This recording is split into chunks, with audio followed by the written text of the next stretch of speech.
Right, welcome to this unit's rated video. I'm going to do it for the Harlequins. It's an opportunity to pick out my favourite units, talk about some of the combinations with them. So if you haven't seen it already, I've done a top units, a units rated video for the Eldar, the regular Eldar units. And then in this video, we're going to take a look at the Harlequins just to give them a bit of separate treatment here. It's rare that I hear of and see Harlequins players, which I think is a great shame. It's a beautiful model range. And if these videos can encourage people to start collecting Harlequins, that'll be great. If you're put off by the colour scheme, it's like all the patterning and so on, I have done a full Harlequins tutorial showing you how to do all the checkered pattern and so on. That's live on the channel.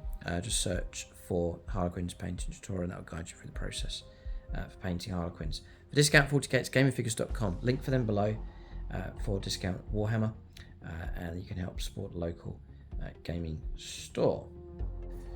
So in this video, I'm going to be going through honorable mentions, and then I'm going to give you my top 5. I'm actually going to be mentioning all the units. The Harlequins don't have many options, so we're just going to spend a little bit of time on all of them. But I've chosen my order here. So people said, can't you zoom in so you can read along with me?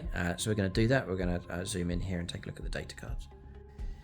Alright, so first up, honorable mention. I rate all of the Harlequins units. To be honest, I think they're all pretty good. There's no bad units. So this is honorable mention for the Shadowseer, and it is a good unit choice.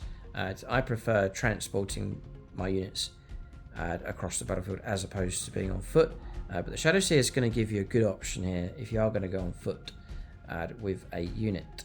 So I'm not going to go through all the stat lines here, just really the main rules. The misstave's okay in close combat.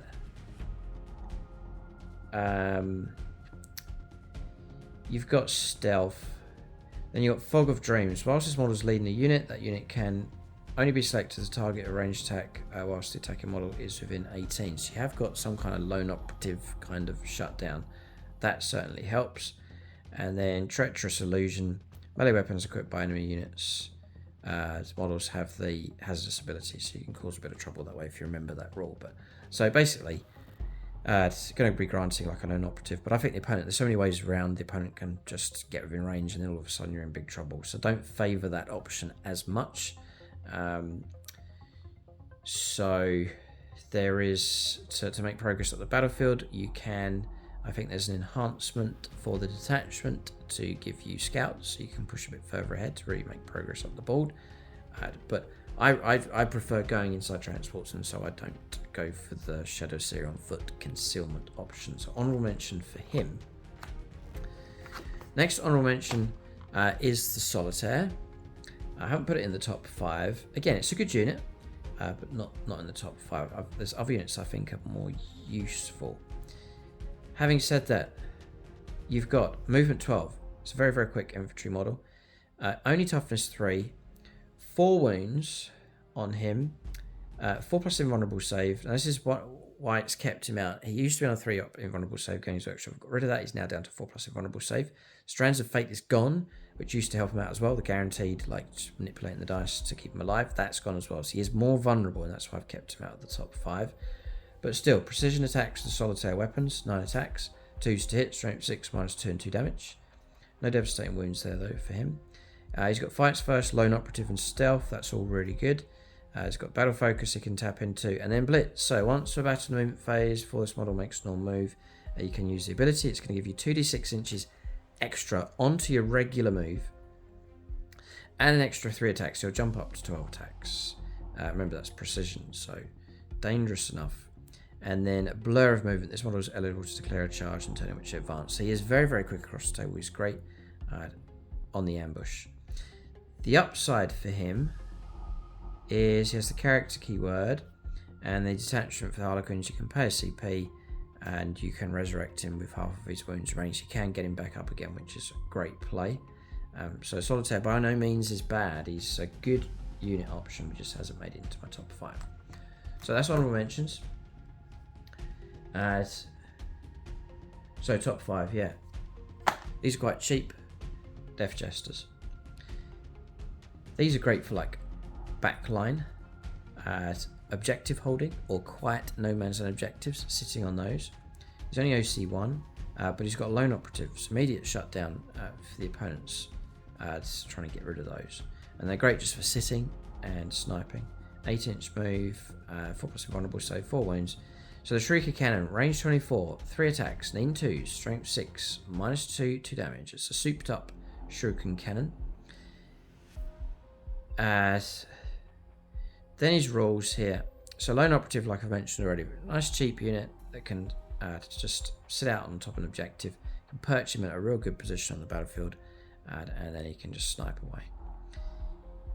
Death is not enough. In your shooty phase, after this model has shot, select one enemy unit, excluding monsters and vehicles, hit by one or more of those attacks. The enemy unit must take a battle shock test. If one or more of those attacks destroyed a model that enemy unit, it's -1 to that test. So it's after this model, so you could have a string of 2 or 3 Death Jesters, and then just keep forcing battle shock tests to disrupt enemy units. And that can be very, very useful to stop command rerolls, to stop other stratagems being used, to shut down the controlled objectives and so on. It is very, very useful. So the harassment value of these is great.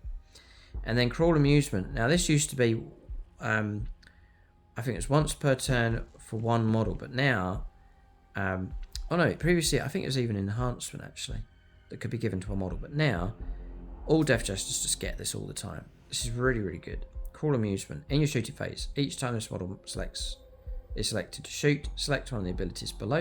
At the end of the phase, model's Shrieky Cannon has that ability. So you're getting it every time. So you can ignore cover. It's very, very helpful. You can go for precision. Again, it's very, very helpful. Or you can go for sustained hits of 3. So if you roll any 6s, an extra 3 hits come through if you're dealing with like hordes and so on. So the ability to choose every single time across multiple Death Jesters, I think really makes these useful. And they're not game-winning type units, but they're cheap, useful units to have on the battlefield. And so I really do rate the Death Jesters, and I've put them in at number 5. Then coming in at number 4 is the Starweaver transport vehicle. It's actually very, very useful, and it has a special rule that makes it very good indeed. So you've got the 14-inch move. They're very, very quick. Only 6 wounds, but 4 up save, 4+ invulnerable save, which is really going to help protect it, and toughness 6. You've got Shuriken Cannon, and you've got 2 of them. So 2 lots of 3 attacks for shooting, range 24, lethal hits, 3 hits, strength 6, -1, 2 damage, decent bit of firepower. When you start getting multiple boats, they really can kick out a nice sort of damage to your weaponry.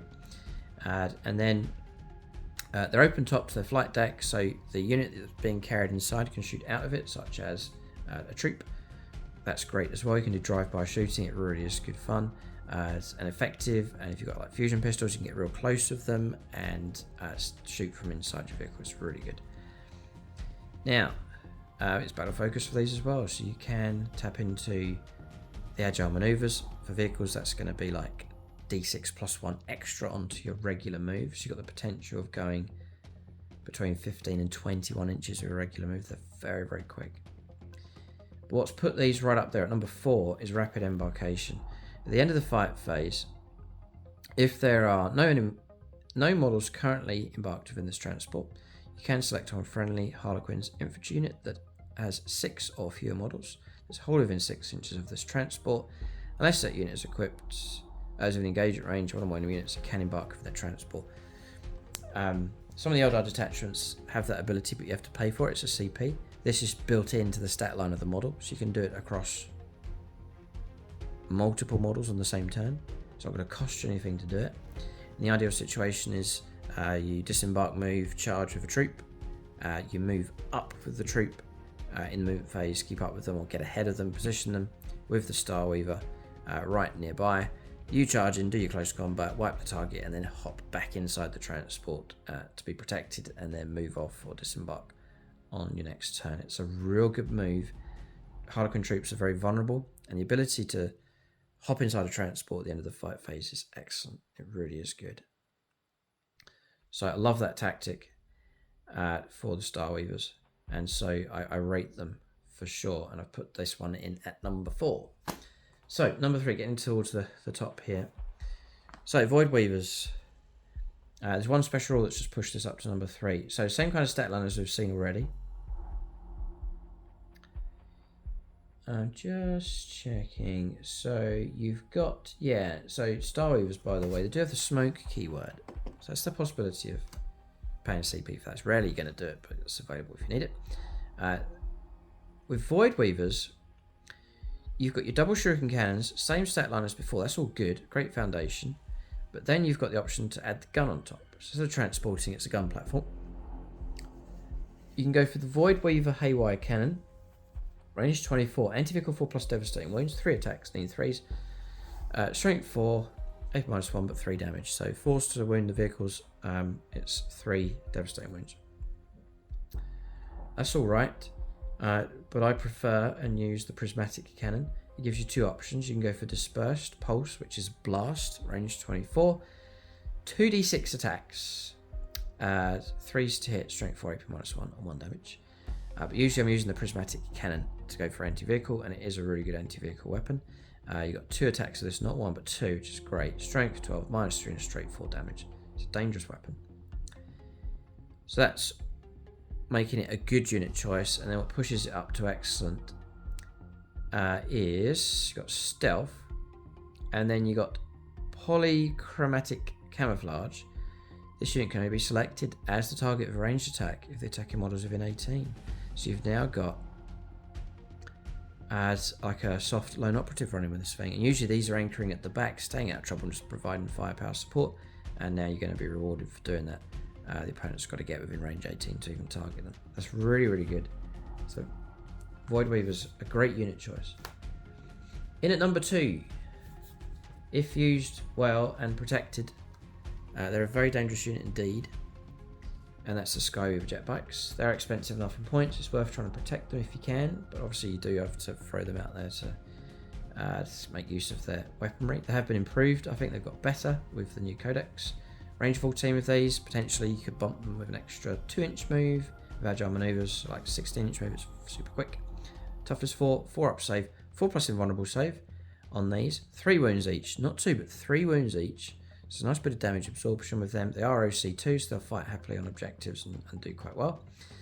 So, first up's shooting. I definitely go for the Haywire Cannon. I need the anti-vehicle ability with these. That's going to give you range 24, 2 attacks each. I usually go max out and take a squad of 4, so it's like 8 attacks, need 3s, strength 3, AP -1, but 3 damage, and it's anti-vehicle 4+ devastating wounds. If you roll well, they'll bypass the armor and cause havoc against any type of vehicle, land raiders, whatever. They are a threat. So I found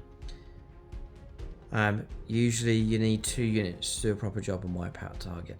It's 2 squads of 4. It's expensive enough, and you really want them to survive, but that kind of massed firepower is usually enough to take out any vehicle you choose. And the great thing about devastating wounds, they can have all the toughness, armor save, invuln saves. Doesn't matter, you're going to bypass all of that. There is star bowlers, range 12, D3 attacks. They're not blast, 3 hit, strength 7 -2 and 2 damage. But they've improved them, I think, in close combat. I think they used to be 3 attacks each. Now 4 attacks of Ziffer Glaives, 3s to hit. They're strength 6, they're -2 and 2 damage. It's a great close combat weapon, tons of attacks. For example, my squad of 8 is going to give me 16 attacks coming through. Very, very dangerous. And then on top of that, you do have, they actually have smoke keyword, would you believe? So you can play a -1 on them. And you've got acrobatic grace. Each time an attack is targets this unit, subtract 1 from the hit roll, and that's shooting and close combat, so a bit of extra protection there. Just must remember to remind your opponent that that is in play.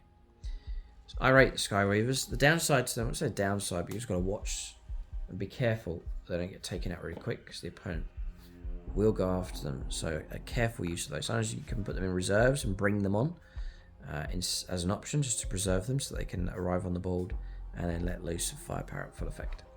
So at number 1 is a combo, and that's Troupe and Troupe Master. We'll start with the Troupe first of all. If you can, similar to the bikers, if you can protect this unit and keep them at full strength, strike at full strength, they're a fantastic unit. They really have got better. They really can be quite dangerous.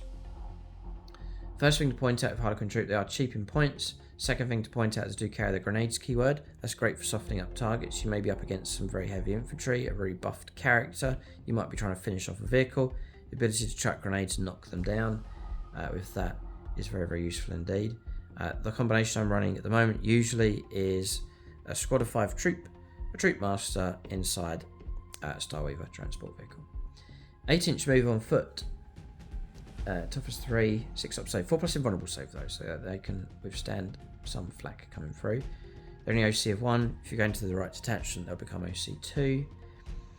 What you can do with these is give them a nice, nasty bit of firepower. The fusion pistol is highly recommended. I think you take 2 of them for every 5 models. Range 6, you've got to get nice and close, and you can move up close with those. Or you can drive up close if you're inside your transport vehicle but don't want to get out. They do have assault, so you've got pistols that are assault here, so I believe you can advance with these and still fire these pistols, which is great. You've got Melter 2, range 6, 1 attack, need 3, strength 8, -4 on d6 damage, or d6 + 2 potentially with them. The other great thing about pistols is you can use them whilst you're in close combat as well. It's a bit of Melter pistol to the face. The Neuro Disruptor, I think you can take 2 for every 5 models, you may as well. They're anti-infantry 2+. Assault and pistol again. Range 12, 1 attack, need 3s, strength 4, if -2 on damage. And the last model can take shuriken pistol. So a bit of sting in the tail, nasty bit of shooting's great. So then, yeah, we'll carry on. We'll go on to melee. So the Harlequin's blade. Let's just check here. So we've got. I want to know the loadouts. You can go for. Okay, interesting. So you go for 1 lead player, like the squad leader, and then you can go for 4 to 11 players on top of that. So squads of between 5 and 12. Interesting. Each model is equipped with a shuriken pistol, a Harlequin's blade, and a flip belt. And it's giving you what can take what. Yeah, I've got all that correct. Any number of models can have the Harlequin's blade replaced with a Harlequin's special weapon, and the lead player's Harlequin's blade can be replaced with a power sword, so bear all of that in mind. So I'm looking for this unit to strike well in close combat, basically. Firepower's fine, speed fine, but they need to strike well in close combat, and ideally take their target down so they don't get struck back and then they're cut to ribbons. The other thing is with those is ideally you want to wipe your target so you can potentially hop back inside your transport as well. If you don't take your target out, you're going to be stuck and then vulnerable. So we've seen they've got lots of attacks. Well, no, we're coming to that now. It's the Harlequin's blade is 5 attacks each. So like your squad of 5, you kick out 25 attacks. That's mad. 3s to hit, only strength 3, but AP -1, 1 damage, and then built into these, this is where they've really improved, they're just standard built-in devastating wounds across all melee weapons. Whatever melee weapons you go after, devastating wounds. It is really, really good to have that. You can go for the Harlequin's special weapon. It's less attacks, but higher strength, strength 4. I would probably just go fishing and take the Harlequin's blade just for all the attacks coming through, but strength 4, yeah, maybe helpful enough. Then the power sword on the squad leader is back to 5 attacks again, devastating wounds, 3 stats, strength 4, -2 and 1 damage. A bit of extra AP -1 going on with that. So I would take that on the squad leader or the lead player. Battle focus of these, bear in mind, 8-inch move, potentially 10-inch move. And then Dance of Death. At the start of the fight phase, select one of the following abilities for this unit to gain until the end of the phase. So you're about to fight and you can get one of these 3. First is Hero's Prowess. Each time one of this unit makes an attack, you can reroll hit rolls of 1. So reroll hit rolls of 1. Great. 3s to hit rerolling 1s is very reliable. Or you can go for Villain's Doom. You can reroll 1s to wound. Or you can go for Trickster's Grace. Each time an attack targets this unit, it's -1 to hit roll. I would usually go for just rerolling 1s for hitting. Nice and straightforward. The Flip Belt.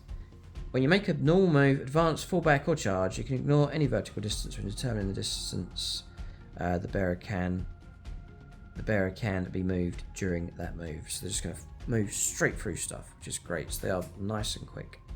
So at the moment, we've got a nice lot of attacks with some devastating wounds coming through, the ability to chuck grenades, and some decent pistols.